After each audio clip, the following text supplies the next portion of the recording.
Oi, gente, boa tarde. Boa tarde, professora. Mas aonde eu vou trancar? Só um minutinho, gente, rapidinho, tá? É que eu tô aqui no hospital.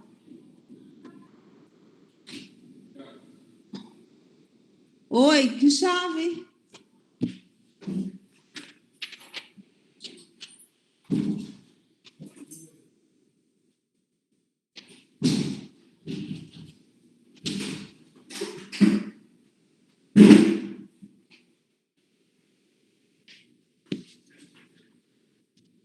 Pronto, gente.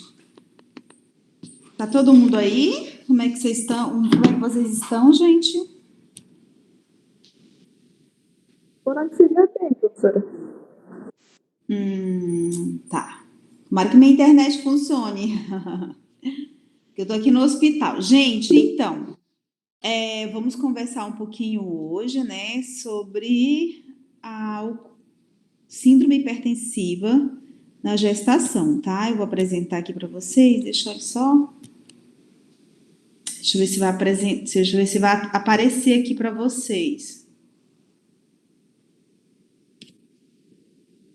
Apareceu? Sim, professora. Sim. Bora lá. Então tá, gente, vamos conversar um pouquinho aí, sabe? É uma questão esse é um assunto muito, muito visto, né? Isso sempre vai cair em provas. Esse no dia a dia vocês vão estar ouvindo muito sobre a SEG ou a DEG, né? Anteriormente, né? Na nomenclaturas mais antigas vocês vão ouvir falar DEG, mas nós vamos estar falando aqui sobre a SEG, tá? Que é a síndrome hipertensiva específica na gestação. Então, assim, vocês têm que saber isso de trás para frente, de frente para trás, de todo jeito, tá, gente? Vocês vão estar ouvindo isso tanto que vocês vão estar. Isso daí vai estar na memória de vocês, assim, com muita facilidade, tá bom? Mas para quem está começando agora, né, vocês estão vendo, vocês vão ver todos os dias, gente, vocês vão ver pacientes internados aqui no HGA com caso, né, de pré-eclâmpsia, né, um quadro hipertensivo na gestação, tá bom? E o que vem a ser, né, a hipertensão, a síndrome hipertensiva específica da gestação? Ela é uma das complicações mais frequentes, então vocês vão estar vendo muito isso. A hipertensão é responsável por 14% dos óbitos maternos no mundo, gente, então por isso que vocês vão estar vendo aqui a causa, como eu vou estar dando diagnóstico, tá bom? E nos últimos 30 anos, a hipertensão foi a principal causa de morte materna nos estudos publicados no Brasil, sendo responsável por cerca de 35% dos óbitos, com uma taxa entre 140 a 160 mortes maternas a cada 100 mil nascidos vivos. Então, gente, isso Zugaib, né, foi tirado para vocês verem a importância que tem, né, de ficar atenta a essas gravidinhas que estão aí com o quadro hipertensivo, tá? Para vocês terem noção, gente, eu coloquei isso aqui, esses dados epidemiológicos, para vocês observarem que a região norte, nordeste, até sudeste, a morbidade, ou seja, os quadros, né, de morte, são os que mais envolvem aí a parte hipertensiva. O que a gente pode olhar nesse cenário? Quando essas pacientes não fazem um bom pré-natal, quando elas, regiões, né, que têm difícil acesso, não tem muito profissionais qualificados que venham, vamos dizer, detectar, né, essas causas aí, ou um quadro hipertensivo. Então, se vocês observarem aí, gente, o Nordeste, parte da morbidade demais mesmo, no período de 2011. Na eclâmpsia, para vocês terem noção, aí o Nordeste também estava, né, também, e mais um pouquinho atrás, a região Norte. Mas o Nordeste é o que sempre está à frente. Por quê? Justamente porque não faz um pré-natal correto, tá bom? Mas tá, gente, o que vocês precisam saber? O que é uma SEG, né? É um conjunto de alterações pressóricas observada na gestação, incluindo a pré-eclâmpsia e a eclâmpsia. Então, gente, a SEG não é somente ali a pressão alta, mas envolve também um quadro de pré-eclâmpsia e a eclâmpsia, tá bom? Que aí a gente vai estar falando um pouquinho sobre a eclâmpsia e a pré-eclâmpsia, tá? Mas só depois. Então, ela é caracterizada, gente, pela presença de 3 coisas importantes: hipertensão arterial, o aumento da pressão, a proteinúria ou o edema. Uma paciente somente com edema, sem a pressão alta, vocês não vão dar aí o diagnóstico de pré-eclâmpsia, tá, gente? E nem simplesmente aí de uma síndrome hipertensiva na gestação, tá bom? Ela precisa de ter hipertensão arterial, um quadro de proteinúria ou edema. Não exatamente ela pode ter o edema, tá bom? E define-se hipertensão arterial uma pressão maior que 140 por 90, tá bom? Então, acima disso, aí vocês têm que ficar atento. Mas será, gente, na grávida, somente 14,9? Então, assim, para a prova, sim, mas vocês têm que ver que se ela chegar no pré-natal de vocês com 13, 14, vocês veem que está tendo uma resistência, deixa ela ali no cantinho, daqui a pouco, daqui 40 minutos, verifica novamente. Se permanecer, é importante vocês, ou de repente, né, ver se ela está muito inchadinha. Se tiver qualquer coisa, você já entra com uma medicação. Tá em dúvida? Manda para um obstetra, tá bom?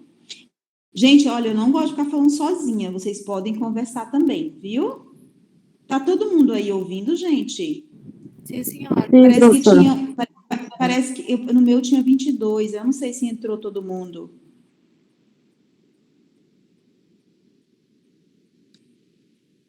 Tá bom? Então, vamos lá. Então, gente, existem várias formas clínicas, né? A pré-eclâmpsia, a eclâmpsia, a hipertensão crônica de qualquer etiologia, tá bom? No caso, aquela que é transitória, e a hipertensão crônica ou pré-eclâmpsia sobreposta, tá? E quais essas formas clínicas? A gente vou estar falando para vocês aqui, eu gostaria que vocês prestassem bem atenção. Gente, quando nós vamos falar de pré-eclâmpsia, ela se refere ao quê? Ao aparecimento de hipertensão e proteinúria após 20 semanas de gestação, em gestante previamente normotensa, tá bom? E isso é pré-eclâmpsia, quando a partir de 20 semanas ela começa a aparecer um quadro de pressão alta e proteinúria, tá bom? O que é eclâmpsia? É quando a paciente ela tem crises convulsivas, né? Que pode ser seguidas ou não de coma, ou ela teve um quadro ali de convulsão. Então, se teve convulsão, é óbvio, né, gente? Automaticamente é eclâmpsia.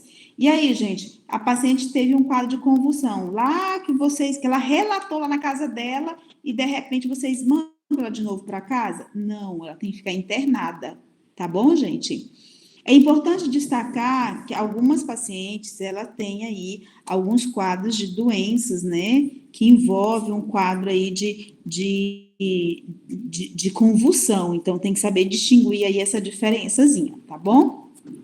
Mas tá, gente, hipertensão crônica de qualquer etiologia, né, quando a paciente ela já tem um quadro de hipertensão antes das 20 semanas.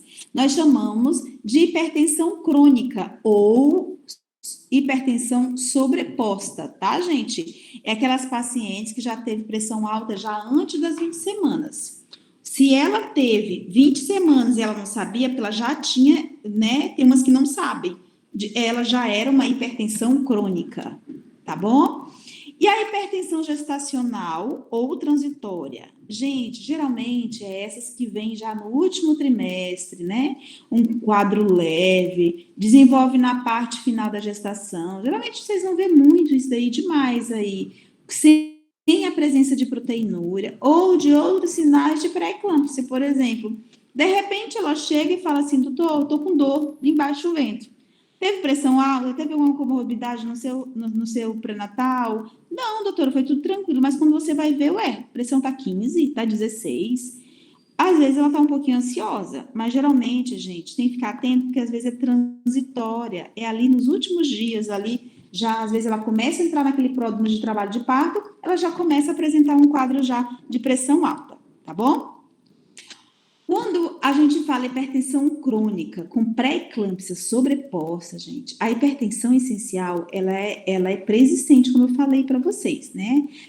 Ela caracteristicamente após 24 semanas, e esta elevação nos níveis tensionais pode ser acompanhada de proteinúria, que é a pré-eclâmpsia sobreposta. Isso eu estou falando de pré-eclâmpsia sobreposta, né? E que piora muito com o prognóstico materno-fetal. Tem umas pacientes, gente, que depois das 24 semanas elas começam a ter um quadro crônico ali de pressão alta e que não melhoram, né? E às vezes, isso é outra coisa que a gente vai, né? Isso aí a gente vai entrar muito nesse mérito. Mas às vezes a gente tem que interromper o quadro da gravidez da paciente justamente por indicação materna, tá? Mas o que a gente... E são as formas clínicas que eu gostaria que vocês soubessem. Mas o que a gente vai falar aqui justamente, nós vamos ater, né, somente a síndrome hipertensiva específica da gestação, tá bom? A gente não vai falar muito sobre as outras. No momento agora, eu gostaria que vocês focassem nisso. Então, gente, quais esses fatores de risco, né, para um quadro hipertensivo na gestação? Primeira coisa é a idade materna avançada.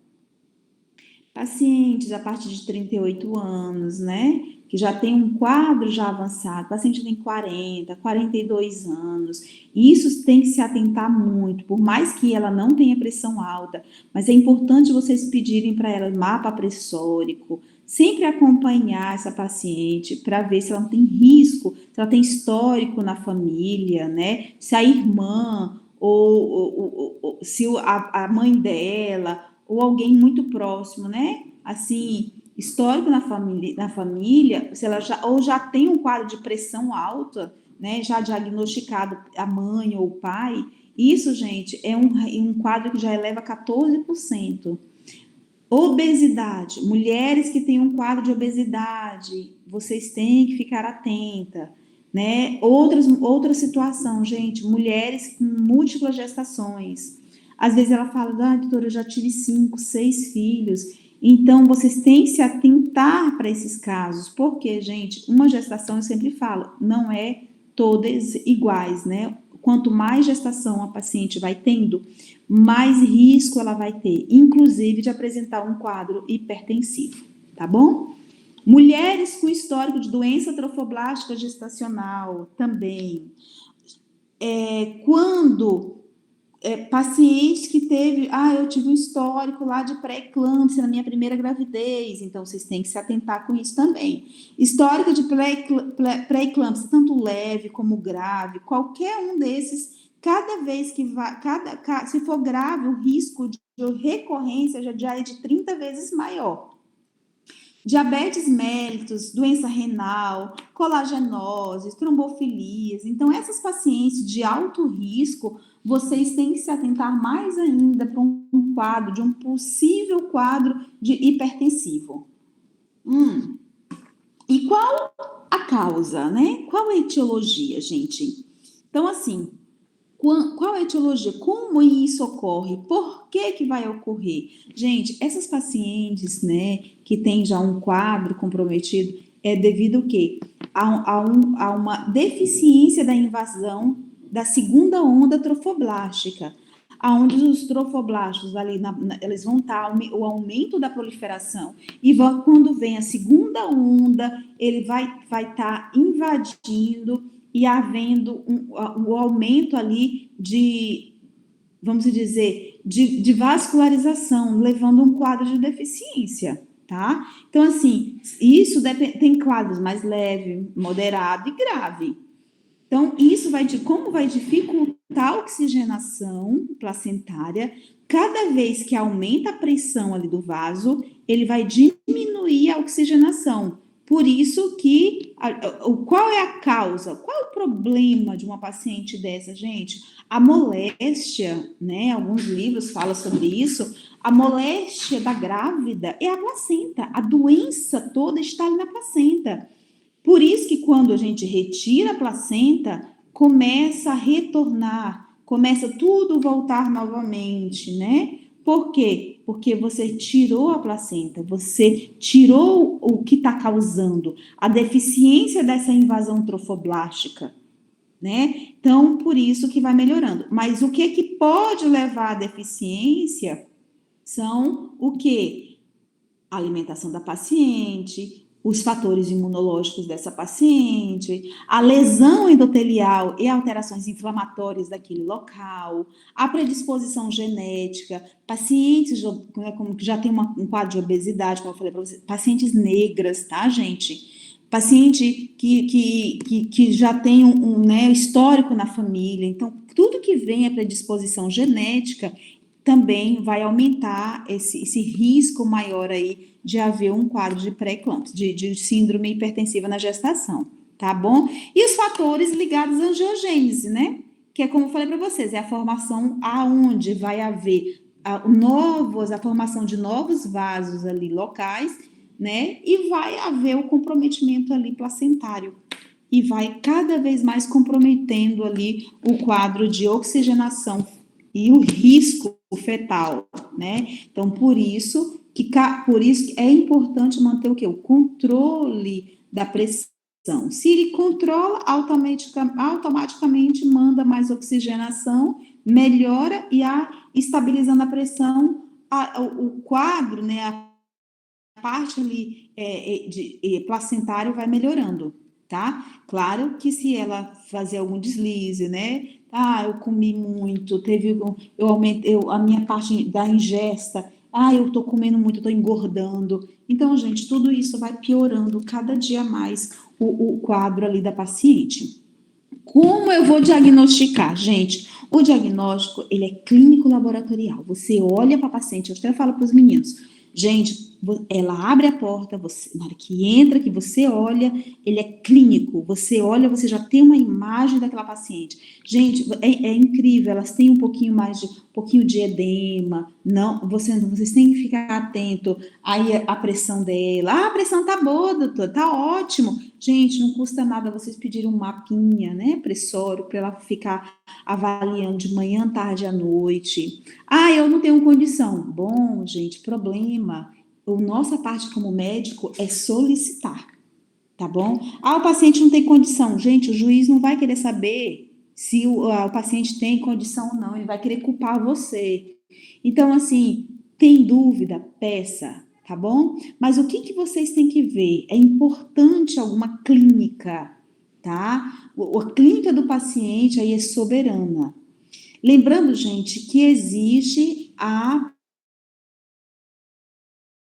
sinais de pré-eclâmpsia, tá? Quais são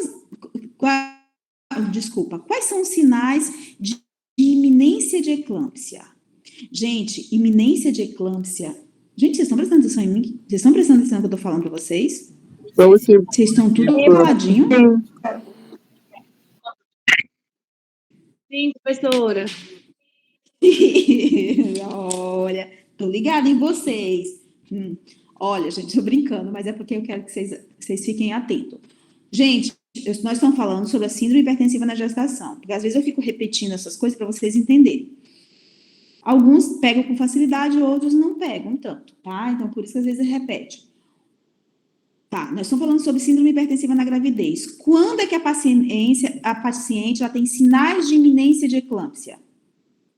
Gente, sinais de iminência de eclâmpsia são quando a paciente ela tem cefaleia, quando ela tem turbação visual, quando ela tem epigastralgia.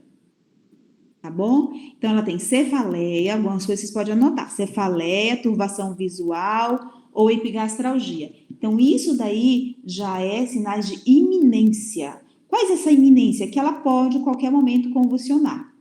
Quando o diagnóstico, aqui, quando a gente volta, né, para a parte da pré-eclâmpsia, ela pode ter cefaleia, sim. ela pode ter dor abdominal, especificamente no canto superior direito. Por exemplo, a dor abdominal, ela fala assim, ai, gente, no abdômen, ela é um pouquinho à direita, entendeu? Ela urina, a grávida, gente, ela urina toda hora, mas urinar quando com menor frequência, o que chama atenção? Porque ela está retendo líquido, tá? Às vezes ela pode ter náuseas, vômitos, dispneia, ali aquela confusão um pouquinho mental. Então, vocês têm que atentar para esse quadro clínico da paciente, tá bom? Por quê? Você sempre tem que perguntar para ela, quando você perceber que ela está com um pouquinho de pressão, com a pressão alta, você tem que ver se ela não está, de repente, evoluindo para um quadro de iminência, como eu falei para vocês. Principalmente cefaleia, turbação visual, e dor ali na parte epigástrica, tá bom? Por quê? Porque isso são sinais que ela não pode ir para casa, são sinais de iminência e que ela deve ser internada imediatamente, tá bom? E aí, gente, a gente vai entrar com alguns exames complementares, principalmente a parte do laboratório, tá? A gente vai pedir por quê? Porque tem alguns exames que são específicos, né, principalmente na gestação, aí de um quadro de pré-eclâmpsia, para a gente ver se ela não está tendo comprometimento de outros órgãos, como fígado e rim, né? Ou a questão da placenta, para a gente ver se ela não está levando ali um quadro de falta de oxigenação um pouquinho mais exacerbado. Por exemplo, o hemograma. Para que a gente vai pedir o hemograma? Para a gente ver o quadro de anemia, para a gente ver principalmente se ela não está tendo plaquetopenia. A gente pede TGO e TGP, por quê? Para poder ver se está aumentado. De repente, ela pode estar levando para um quadro de síndrome HELP. A gente pede urina. Por quê? Porque a urina ali a gente vai estar olhando, né, a quantidade de nitritos, todo o quadro ali, ver se ela não está tendo muita concentração da urina.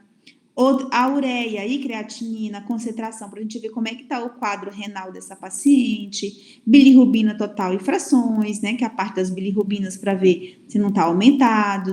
Desidrogenase lática é um marcador ali que a gente vai ver de pré-eclâmpsia para ver se não vai estar aumentado. Às vezes ele está um pouquinho aumentado, mas não está 3 vezes mais aumentado. Quando está 3 vezes mais aumentado, gente, e isso daí você tem que internar essas pacientes. Tá bom? Ácido úrico. Gente, ácido úrico, ele é um marcador importantíssimo para ver se não tem aí sofrimento fetal. Então, se o ácido úrico na grávida está aumentado, gente, parem de pensar colesterol e triglicerídeo na grávida. Nem se pede isso para grávida, tá, gente? Agora, o ácido úrico para grávida, sim. Agora, ficar pedindo colesterol e triglicerídeo, como vocês vê no postinho, tá? O pessoal não sabe nem por que estão pedindo. Nem se pede para grávida, tá bom? Fica aí o bizu para vocês, que vocês vão ver a galera pedindo no postinho de saúde, tá bom? Então, gente, e a proteinúria de 24 horas? A proteinúria de 24 horas, gente, infelizmente não dá muito para a gente fazer, né? Principalmente na rede pública. Mas é importante que vocês saibam que esses exames complementares são importantíssimos, tá bom? Se vai fazer proteinúria de 24 horas, também a gente não sabe se vai fazer. Mas é importante, por quê? Para ver como é que tá a proteinúria dela, tá bom? E quais são os preditores? Gente, tem alguns preditores, né? Mas ninguém vai ficar pedindo isso, não, tá? Mas é importante que vocês saibam. O que é? Por exemplo, o rollover test, né? O que dá para a gente... o que a gente pode fazer alguns exames que vão nos orientar ali que a paciente está tendo um quadro hipertensivo, né? Às vezes a paciente ali que tem um valor, doutor, pode pedir tudo que eu pago, né? Você pode pegar a dosagem de ácido úrico, como eu estava falando para vocês, fibronectina, alterações da coagulação, porque é o PED lá, né, para ver o coagulograma, os marcadores de estresse oxidativo, citocinas, fepitíveis, placentários, DNA fetal, mas isso aí é outras coisas, mas é importante também que tudo isso pode, né, também designar ali, levar um quadro ali que chama atenção, que busca, né, a verificar se a paciente não está levando um quadro hipertensivo, tá bom?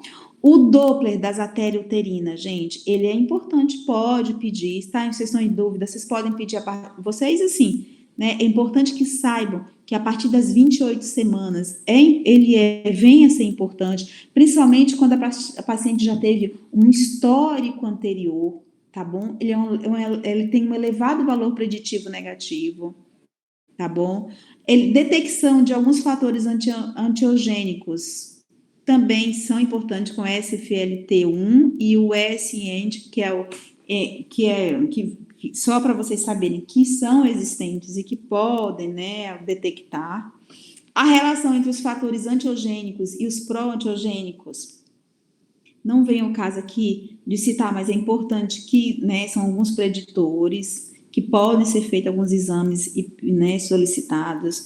O que o principal, gente, existe, né, todos esses preditores, mas o principal, gente, baseia-se na anamnese da paciente, tá? Tanto nos dados epidemiológicos ali, o quadro, né, ali, a história da paciente, gente, é o principal aqui, que é o que a gente vai ver, né, e fazer vocês pensarem que ela pode ter um quadro de hipertensão na gestação. O que a gente vai orientar ela? O que a gente deve fazer com essa paciente para evitar, para prevenir? Vocês viram que ela tem um histórico, a anamnese dela, né? Ela já tem um quadro ali, que ela não tem histórico, mas você olha para uma paciente que ela um pouquinho está acima do peso, a paciente que chama atenção, que está um pouquinho de edema, mas que a pressão está normal, mas que chame a atenção, vocês têm que orientar o quê, gente? Ingestão de alimentos com baixo teor de sódio. Tudo que é sódio, temperos completos, embutidos, tudo que é embutido. Hoje, quem estava aí hoje, né, a Júlia, os meninos estavam da parte da tarde, eu sempre brinco, mortadela, menina, eu até brinco, mortadela é gostoso, elas amam mortadela, gente, mas tem um grande teor de sódio, comida com sazon, comida com temperos completos, eu sempre falo, toda grávida deveria ir, gente, para o nutricionista. Por quê? Porque elas acham que por estarem grávidas, elas estão comendo em dobro, tá? E o pior de tudo, que além de comer em dobro, elas comem errado, né? E aí, o que aumenta? Aumenta o aumento da ingesta de sódio, elas vão aumentar de peso, e ali começa a criar um quadro hipertensivo, ou seja, a placenta começa a criar uma sobrecarga, havendo ali, né, toda vez que haver uma transformação na segunda onda trofoblástica, isso só vai piorando mais ainda. Então, suplementação de cálcio é importante, vitamina C e E é importante para grávida, as cápsulas de óleo de peixe e ácido acetilsalicílico, né? São eficientes não só para a grávida, né, mas para a população em geral. Mas, assim, para a grávida, gente, por isso que é importante. O hemograma dela tá normal, não precisa medicação. Gente, o que mais a gente ouve isso? Ela tem uma boa alimentação, ótimo, mas, gente, é importante passar as vitaminas para essa paciente. Tá bom? Um polivitamínico para grávida. Por quê? Porque ela vai ter uma suplementação de cálcio, de vitamina, vai ter ali o ferro, vai ter o óleo de peixe. Gente, tem um gosto ruim aquelas cápsulas, viu? Ácido, e vai ter vitamina C, vitamina E, então é importante, tá bom? Além de você passar, né, os complexos de vitamina, é importante vocês entrarem com AS, ácido acetilsalicílico, tá, gente? O ASzinho de 100 miligramas, geralmente a gente passa até as suas 37 semanas. Por quê, gente? Porque a partir de 37 ela pode evoluir para parto, né? E aí é bom a gente retirar a partir das 37 semanas o AS, porque senão ela pode evoluir com um quadro, né, de hemorrágico. Então é bom evitar, tá? Não é que não pode, é bom evitar a partir de 37 semanas. Tá bom? Então, o ácido acetilsalicílico, gente, vocês podem passar por 100 miligramas. Aí vocês, ai, doutora, eu posso passar quando eu estiver recém-formado? Óbvio, gente, vocês estão tendo essa aula, vocês vão ser clínico médico, geral. Depois que vocês vão escolher a especialidade de vocês. Mas, a princípio, eu posso, doutora, então, entrar? Pode, gente, tá? O que é bom? À noite, em pacientes de alto risco para o desenvolvimento de quê? De pré-eclâmpsia. Então, é importante, é melhor ele à noite. Alguns pessoal passa depois do almoço. Mas à noite, ele mostrou alguns estudos que é melhor ainda, né? Por quê? Para evitar um quadro aí de pré-eclâmpsia, tá bom? E a prevenção? Nada mais é do que a identificação desses fatores de risco, né? Que a gente comentou anteriormente. Existem, gente, alguns estudos, né? Foi realizado aí e teve um estudo desse... Deixa eu só lembrar aqui da onde eu tirei isso aqui. Esse aqui, gente, é um rastreamento do primeiro trimestre, né? Um estudo que foi realizado para ver qual era esse estudo, qual o objetivo dele, que foi identificado, né? Que o estudo com o uso de AS, ele vamos dizer, somente como prevenção, mostrou que isso diminuiria os riscos de nascimentos de bebês pequenos para a idade gestacional, ou restrição, né, de bebês, por quê? Cada vez que você entra, que melhora a oxigenação, isso vai levar um quadro evitar um quadro de restrição de crescimento do bebê, tá? Então, era só para mostrar aí que existem vários, né, estudos, que principalmente quando começou de 11 para 14, até 36 semanas, como eu falei para vocês, pode levar 37? Pode, mas esse estudo foi realizado, né, e observado que até 36 semanas, a maioria dessas pacientes tiveram um valor de prevenção muito grande, principalmente quando ele é pequeno para a idade gestacional. Hoje, por exemplo, a gente teve um caso que a gente fez cesariana, porque ele era muito pequeno, e devido ao quê? Devido a essa deficiência placentária. O bebê pode morrer? Pode, né? Mas o risco é muito grande. Então, por isso que a importância aí do ácido, o ASzinho, né? O ácido acetilsalicílico. Gente, como a gente deve fazer?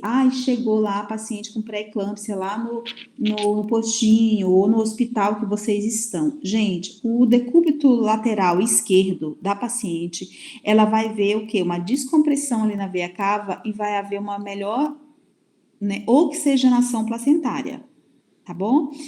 E aí você vai orientar, né? Principalmente dieta hipossódica. Vocês devem fazer o quê? Medicação para essa paciente, considerar até uma leve sedaçãozinha. Vocês podem passar, gente, diazepam, se ela estiver muito ansiosa, pode, tá? Mas o que a gente mais usa é a levomepromazina, tá? Que é o Neosine. Você pode dar em gotinha, você pode dar em comprimido. Às vezes é um quadro ansioso da paciente, né? Uma ansiedade, brigou com o marido, brigou com o vizinho, se estressou lá no seu... Então, assim, às vezes é só uma ansiedade, é só algo ali transitório, tá bom? Se atentar na situação de restrição de crescimento intrauterino, é importante pedir ultrassom e ficar avaliando essa paciente. Por quê? Para ver se ela não tem uma restrição ali do crescimento. E se ela tiver com uma pressão, né, 14,10, você já deve iniciar imediatamente o antihipertensivo, tá bom? Então, chegou com vocês, gente, paciente está 14,10, 14,9, 14,10, tranquiliza ela, coloca ela em decúbito lateral esquerdo. Se for o caso, dá um sedativozinho para ela acalmar. Não, realmente ela tá mostrando ali os sinais de pré-eclâmpsia, né? Então, e ela já deu 14,10, você mediu, verificou. Você vai ficar fazendo mapinha e ficar mandando ela embora e voltar? Não, né, gente? Esse bebê pode morrer a qualquer hora. Então, se deu 14,10, gente, vocês podem iniciar o antihipertensivo.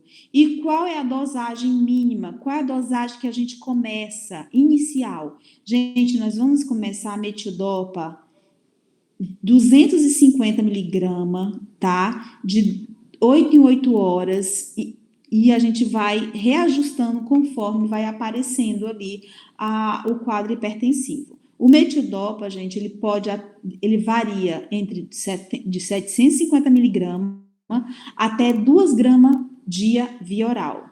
Como que é isso? Prestem bem atenção. Vocês vão começar, vocês podem prescrever? Podem, vocês já vão estar prescrevendo. Deu 14h10, vocês vão iniciar ali o tratamento. Lembrando que o tratamento inicial a gente começa com dose mínima, que vai de 250 de 8 em 8 horas. Aí vocês observam, faz o mapinha, 5 dias depois ela volta e ainda continua com pressão alta. Vocês vão pegar e vão dobrar a medicação para 500 miligramas de 8 a 8 horas e vai continuar fazendo ali o mapinha.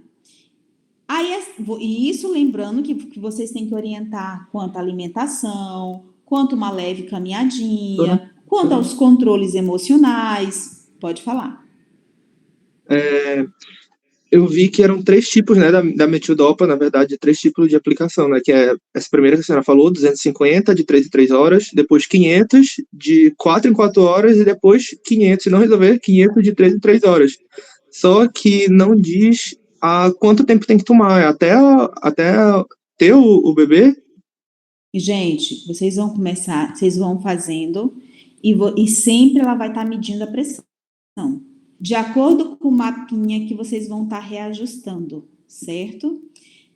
E vocês reajustaram metildopa em dose máxima, por exemplo, de 500 miligramas de 6 em 6 horas, e ela não está melhorando, vocês iniciam a segunda opção. Vocês vão associar um segundo antihipertensivo. Quando você começa com dose inicial e baixa de metildopa e vai aumentando. Não melhorou, vocês vão associar a nifedipina. O nifedipina, gente, ele pode usar até 60 miligramas dia. De que jeito? Primeiro, a gente pode... eu vi aqui no meu mapinha que é mais à noite. Então, a gente pode começar a nifedipina somente 20 miligramas à noite. Não, eu tô vendo que é mais de manhã, ainda tá bem resistente. Então, gente, vocês não precisam ter medo de entrar, não. Vocês vão pegar 20 miligramas de 12 em 12 horas. Então, tá? A dose máxima que a gente entra com nifedipina é de 3 vezes ao dia. 20 miligramas de manhã, à tarde e à noite, de 8 a 8 horas. Associada ao metildopa. Gente, quando vocês entram com metildopa, nifedipina, e vocês vão fazer o quê? A terceira opção é hidralazina. A hidralazina também varia de 75 a 200 miligramas dia. Tá? De que forma? Posso fazer de 12 em 12 e posso fazer de 8 em 8 horas. Tá bom?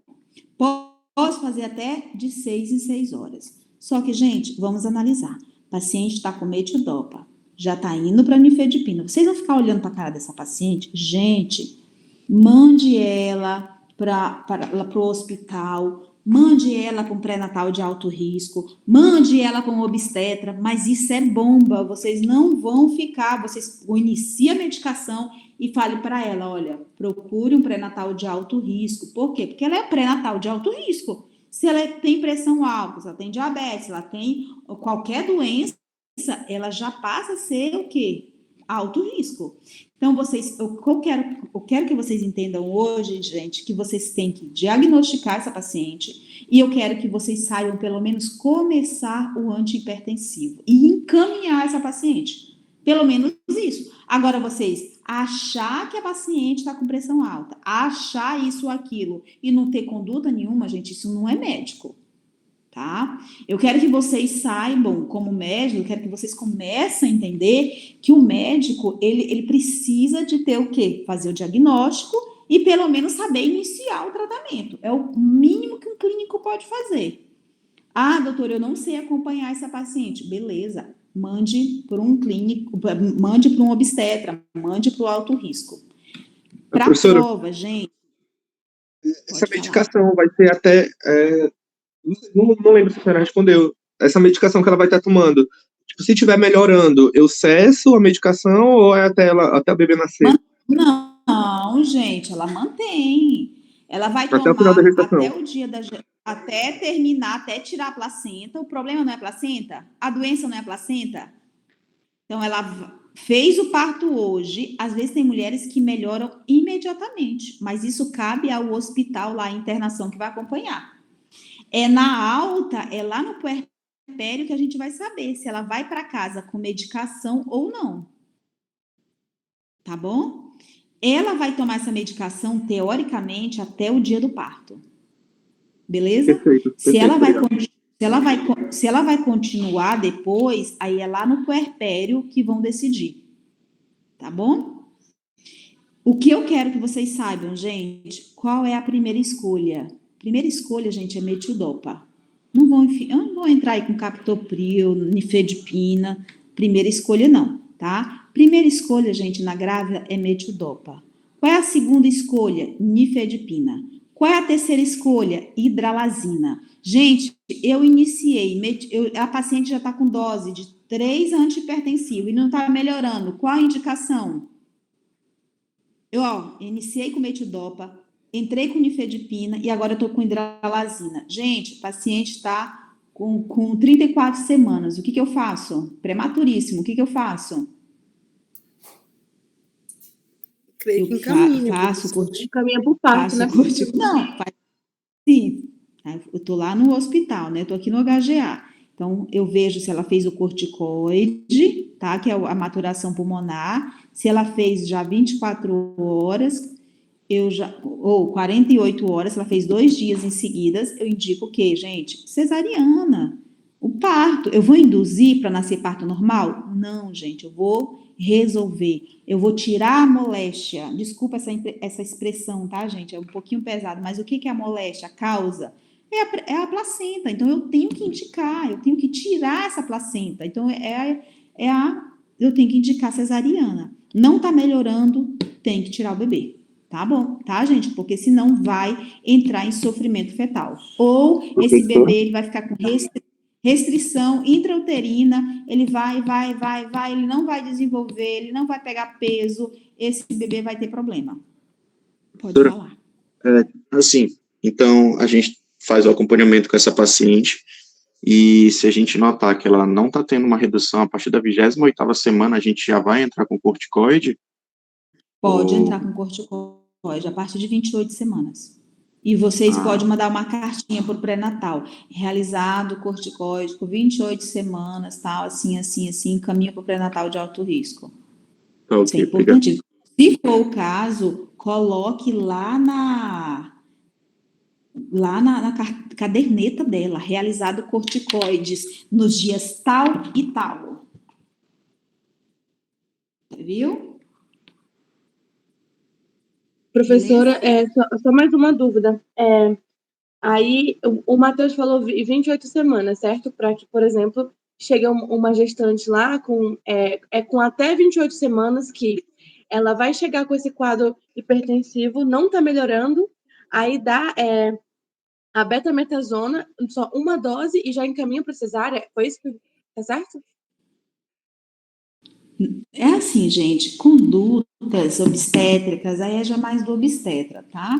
Vai depender muito de como tá a paciente, né? Como tá a vida do bebê. 28 semanas não é indicado cesárea, gente. Olha, eu já indiquei, gente, até com 26 semanas. Mas porque a paciente estava em síndrome HELP. Tá? Desculpa, você falou outra coisa. Como é que é? Não, foi isso mesmo, professora. É porque eu estava em dúvida exatamente nessa idade gestacional. Como é que... por exemplo, agora vamos imaginar que a gestante já está com 34 semanas. Aí, quantas doses são de betametasona? Eu acho que eu ouvi 2, mas eu não sei se eu ouvi certo. Gente, a betametasona, você vai fazer 12 miligramas, uma vez no dia por 2 dias. Anotem aí. Betametasona de 12 miligramas, uma vez no dia por 2 dias. Tá? Aí, vocês podem colocar na caderneta dela. Lindo. Nossa, quando o obstetra vê isso, poxa, fulano de tal fez isso. Gente, ele manda até um coraçãozinho pro médico lá. É maravilhoso, tá? Então, não precisem ficar com medo. E mal é que não vai fazer, tá bom? É claro que eu vou sair fazendo isso para todo mundo? Não, né, gente? Ah, ela não conseguiu betametasona. Eu posso fazer dexametasona, segunda opção, para maturação pulmonar. Eu posso fazer dexametasona, 6 miligramas, de 12 em 12 horas, por 2 dias. Tá bom? Aí tá, gente, vocês entraram com antihipertensivo, né? E quando é uma emergência hipertensiva? Quando vocês metem lá a pressão e deu acima a diastólica deu acima de 110. Tá bom, gente? Ah, eu vi lá, tá aqui, 16 por 110. Gente, é uma emergência hipertensiva. Se vocês viram que está acima de 110, mande imediatamente para a maternidade. Lembra de sinais de iminência?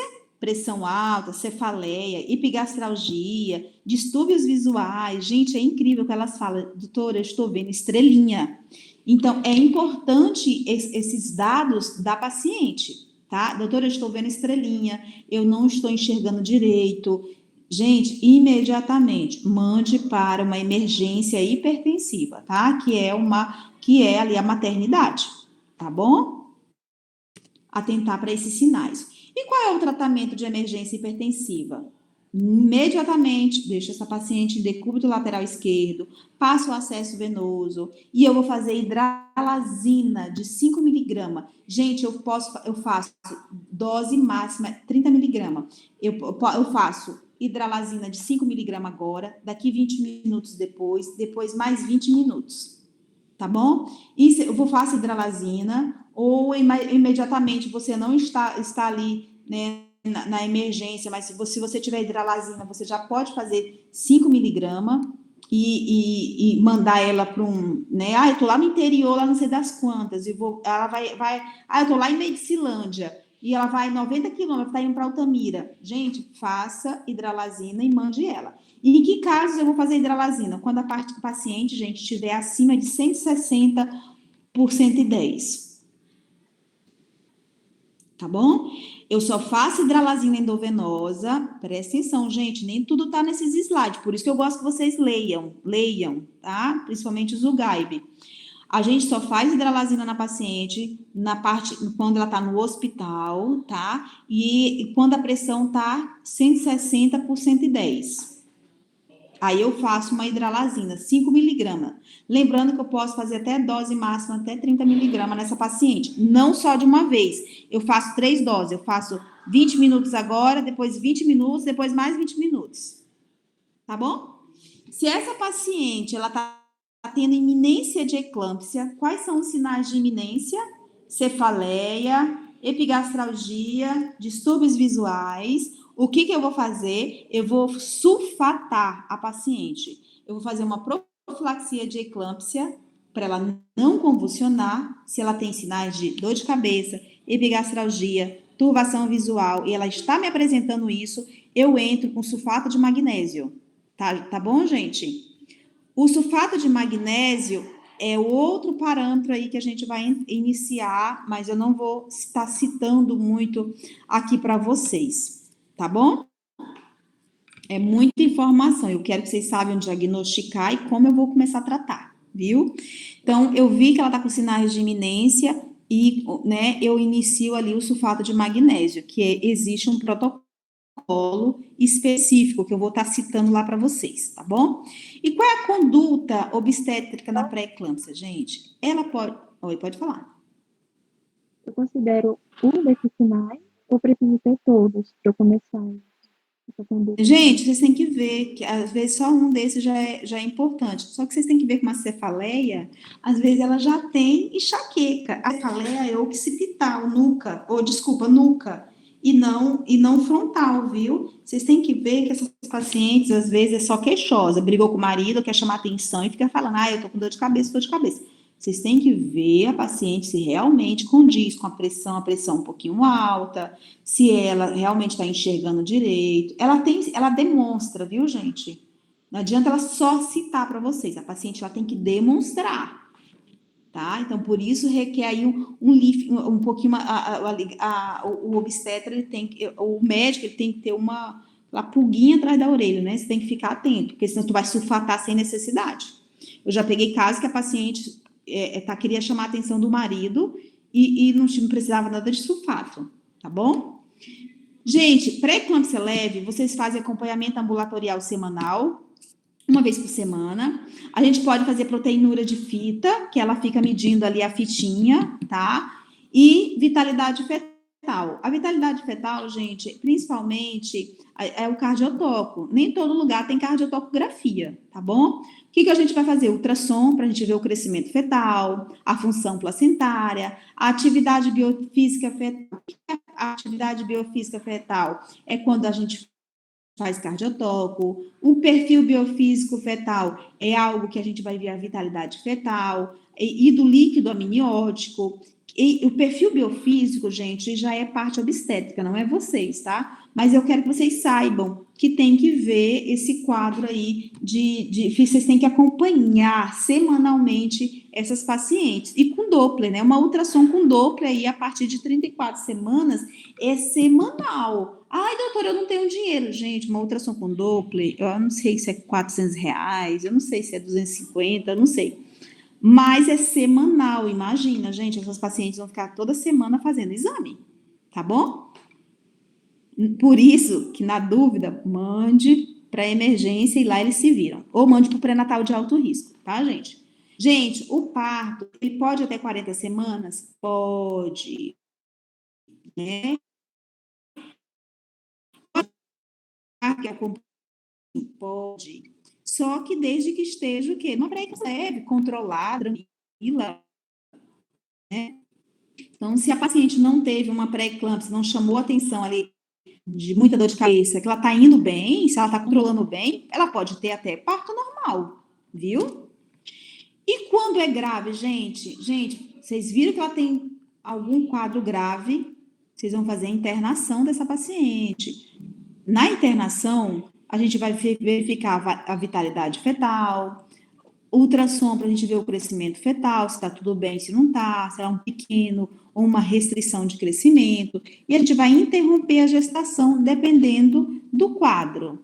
Quando é que eu vou resolver imediato? Quando ela fez uma ultrassom e tem comprometimento do ducto venoso, tá bom? Se fez lá e mostrou na ultrassom com Doppler alteração do ducto venoso, gente, a indicação é imediata. Ai, doutora, ela tá muito pequenininho, só tem 700 gramas, tem 800 gramas, tem 1 quilo o bebê. Gente, a indicação... Vai morrer o bebê, tá? Então, mas a indicação é retirar, tá? É cesárea de emergência. Beleza? Então, gente, o que vocês viram hoje, né? Eu não vou entrar aqui na eclâmpsia ainda não, tá bom, gente? Resumindo, na nossa aula de hoje, nós vimos o que é uma síndrome hipertensiva na gestação. A gente viu qual é o quadro clínico da paciente, quando é que eu devo iniciar a medicação, qual a medicação de escolha, como eu vou começar o uso dessa medicação e como eu vou cuidar dessa paciente. Tá bom? Vocês entenderam? Sim. Tá bom, gente. É assim, eu não vou me ater agora à eclâmpsia, que a eclâmpsia é quando ela tem convulsão, beleza? Mas a gente não vai se ater ainda nisso daqui, tá? Eu quero que vocês entendam hoje do que eu falei para vocês, porque isso é importantíssimo, tá? De cor me salteado, tá bom? Então, eu quero que vocês saibam identificar uma paciente que chegou com pressão alta. Gente, isso aqui vocês vão ver tanto, vocês... Ah, bem que a doutora falou. Esse tipo assim, isso daqui que eu dei para vocês foi só uma introdução, né? Mas é uma introdução que vocês precisam, é o que vocês precisam de saber, tá bom? O que vocês precisam entender é isso daqui. Isso daqui vocês vão saber fazer uma prova, saber desenvolver várias coisas. Vocês vão saber diagnosticar uma paciente, vocês vão saber tratar uma paciente, tá bom? É isso que eu quero, que vocês tenham fim de começar a diagnosticar. Olha, doutora, atendi a paciente pré-eclâmpsia, mas era uma pré-eclâmpsia leve, tá? Eu comecei a tratar, mas eu mandei pro pré-natal, assim. Gente, é isso que eu quero de vocês, tá bom? Claro que isso vocês vão desenvolvendo mais e mais, vocês estão no 5º período. Então, cada período que vocês vão ver toda vez isso daqui, isso vai fixar muito na mente de vocês, tá bom? Depois a gente vai estar falando aqui sobre a eclâmpsia, que eu não vou estar falando hoje para vocês, como é que eu devo fazer com essa paciente, como eu vou sulfatar, que eu não vou falar isso agora, porque é muita informação, tá bom, gente? E aí a gente vai falar sobre outras drogas, se eu devo usar, se eu não devo usar, tá bom? Quais são os exames, mas aí já é outra aula, que eu não quero misturar. Beleza? Alguém perguntar alguma coisa?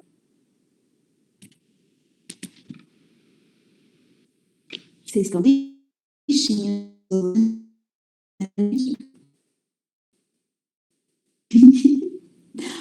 Ai, gente, vocês estão aqui? Deixa eu só olhar para a carinha de vocês. Olha, aqui tá dizendo que meu tem 18 pessoas.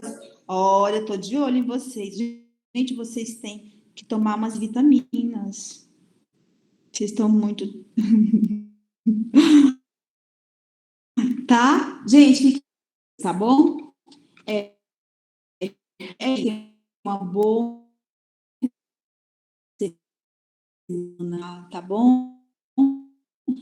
De perguntar. É uns assuntos bem legais, tá? Mas, assim, isso é importantíssimo. Semana que vem, a gente vai estar conversando mais, tá bom?